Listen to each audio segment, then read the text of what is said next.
Hello everyone, in this video we are going to discuss section 20 and 21 of Bharatiya Sakshi Adhiniyam. Section 20 of Bharatiya Sakshi Adhiniyam deals with when oral admission as to content of documents are relevant. So the general rule is that oral admissions as to content of documents will not be relevant, but there are exceptions to it. First exception is that the party proposing to prove them shows that he is entitled to give secondary evidence. If a party can prove that he has the right to give secondary evidence of the contents of that document, then he can produce the oral admission as to those documents, or unless the genuineness of document produced is in question. So there are two rules. First rule is that जब कोई person के पास secondary evidence produce करने का right है, secondary evidence of content of such document, तो वो oral admission दे सकता है कोर्ट में. And second rule is that अगर उस डॉक्यूमेंट की ही जेन्युइननेस अगर डाउट में है तो हम ओरल एडमिशन दे सकते हैं. जनरल रूल क्या है, ओरल एडमिशन नहीं दे सकते हैं किसी भी डॉक्यूमेंट का, बट टू ग्राउंड है. पहला ग्राउंड है कि अगर हम इंटाइटल है सेकेंडरी एविडेंस देने के लिए तो हम उस डॉक्यूमेंट की कंटेंट की secondary evidence that is oral admission दे सकते हैं. और सेकेंड ये है कि कोई भी डॉक्यूमेंट अगर वो उसकी जेन्युइननेस ही क्वेश्चन में आ गई है तब हम ओरल एडमिशन दे सकते हैं. Now comes section 21. Section 21 speaks about the admissions in civil cases when relevant.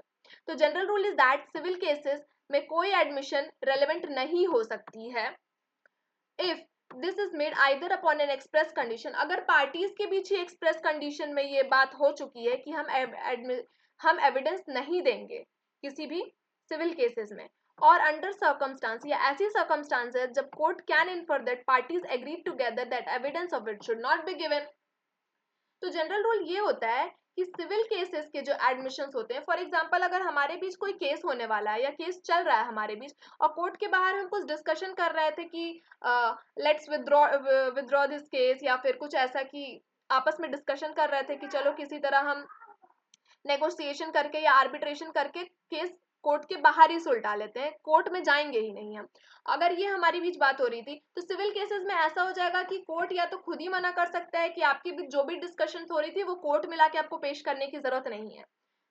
Direct language ये बात कहती है इन सिविल केसेस, सिर्फ सिविल केसेस में ये बात है, आप याद रखिएगा, civil cases no admission is relevant. कोई भी एडमिशन रेलेवेंट नहीं होगा if it is made either upon, या तो कोई एक्सप्रेस कंडीशन दी हुई है that evidence of it is not to be given, expressly हमने ये बात कह दी कि इसकी एविडेंस हम कोर्ट में नहीं देंगे, या फिर ऐसे सर्कमस्टांसेस हैं from which court can infer that parties agreed together that evidence of it, कि पार्टीज ने एग्री करा था कि एविडेंस उसका कोर्ट में नहीं लेकर आना है, तो कोर्ट ये इन्फर कर सकता है.